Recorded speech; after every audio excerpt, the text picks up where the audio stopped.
আসসালামু আলাইকুম। আজকে আপনাদের সাথে শেয়ার করব এরকম একটি গল্প, যে গল্পটি শুনলে আপনার শরীরের লোম দাঁড়িয়ে যাবে। কবরের প্রথম রাত আপনার এবং আমার কিরকম হবে, সেই গল্পটি হবে আজকের গল্প। তো আমার এই চ্যানেলে আপনি নতুন হয়ে থাকলে অবশ্যই চ্যানেলটি সাবস্ক্রাইব করে দেবেন। গভীর রাত, চারদিকে নীরবতা। গ্রামের এক বৃদ্ধ মানুষ ছিলেন। তার নাম ছিল রহিমউদ্দিন। তিনি সারা জীবন পরিবারকে ভালোবেসেছেন, মানুষের উপকার করেছেন, আবার কিছু ভুল করেছেন। একদিন হঠাৎ অসুস্থ হয়ে তিনি এই পৃথিবী ছেড়ে চলে গেলেন। পরদিন গ্রামের মানুষজন তাকে শেষ বিদায় জানিয়ে কবরস্থানে নিয়ে গেল। দোয়া দরুদ পরে তাকে মাটির ঘরে শোয়াইয়া দেওয়া হলো। ধীরে ধীরে সবাই চলে গেল। কিছুক্ষণ আগে যে জায়গায় মানুষ ভিড় ছিল, সেখানে এখন শুধু নীরবতা। কথিত আছে, কবরের প্রথম দিন মানুষের জন্য এক নতুন যাত্রার শুরু। রহিমউদ্দিন যেন অনুভব করলেন তিনি এক অচেনা জগতে প্রবেশ করেছেন। চারদিকে অন্ধকার, কিন্তু তার মনে ভেসে উঠতে লাগলো জীবনের নানা স্মৃতি।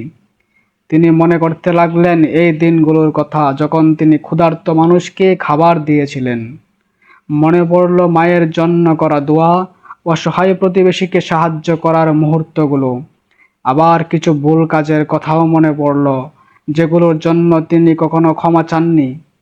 এই সময় তার মনে একটি উপলব্ধি জাগলো। দুনিয়ার ধনসম্পদ, বড় বাড়ি, সম্মান সবকিছু একদিন পিছনে পড়ে যায়। মানুষের সঙ্গে থাকে শুধু তার ভালো মন্দ কাজের স্মৃতি। এদিকে তার পরিবারের লোকজন বাড়িতে বসে কাঁদছিল। ছেলে বাবার জন্য দোয়া করিল, মেয়ে কুরআন তেলাওয়াত করেছিল। তাদের দোয়া যেন রহিমউদ্দিনের জন্য শান্তির বার্তা পৌঁছে হয়ে গেল। গল্পের শিক্ষা হলো, জীবন খুবই সংক্ষিপ্ত। আমরা জানি না কখনো আমাদের এই পৃথিবী ছেড়ে যেতে হবে। তাই মানুষের উপকার এবং সত্য কথা বলা, বাবা মায়ের সম্মান করা এবং সৎ পথে চলা সবচাইতে গুরুত্বপূর্ণ বিষয়। কারণ একদিন আমাদের সবাইকে এই নীরব কবরের পাশে যেতে হবে।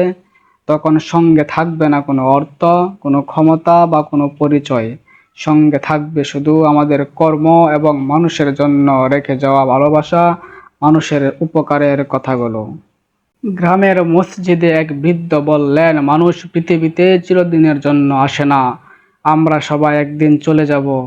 সেই রাতে আব্দুল করিমের জীবনের সবচাইতে বড় উপলব্ধি হলো, দুনিয়ার সবকিছুই ক্ষণস্থায়ী। যে বাড়ি বানাতে তিনি বছরের পর বছর পরিশ্রম করেছিলেন, তা রয়েই গেছে পৃথিবীতে।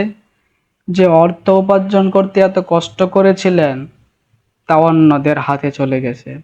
যে সম্মান ও পরিবারের জন্য মানুষ এত চিন্তা করে, সেগুলো কবর পর্যন্ত আসে না। সঙ্গে আসে শুধু মানুষের কাজ আর চরিত্র এবং অন্য মানুষের হৃদয়ে রেখে যাওয়া স্মৃতি। গল্পের কিছু শিক্ষা হলো, মানুষের উচিত ভালো কাজ করা, সত্য কথা বলা, বাবা মাকে সম্মান করা, অসহায় মানুষের পাশে দাঁড়ানো এবং আল্লাহর কাছে সর্বক্ষণ ক্ষমা প্রার্থনা করা। কারণ পৃথিবীর জীবন খুবই ছোট। আজ আমরা যাদের সঙ্গে কথা বলছি, হাসছি, স্বপ্ন দেখছি, একদিন সবকিছুই ছেড়ে চলে যেতে হবে। আর সেই দিন কবরের নীরব অন্ধকারে আমাদের সবচাইতে বড় সম্পদ হবে আমাদের সৎ কাজ এবং মানুষের জন্য রেখে যাওয়া মানুষের ভালোবাসা।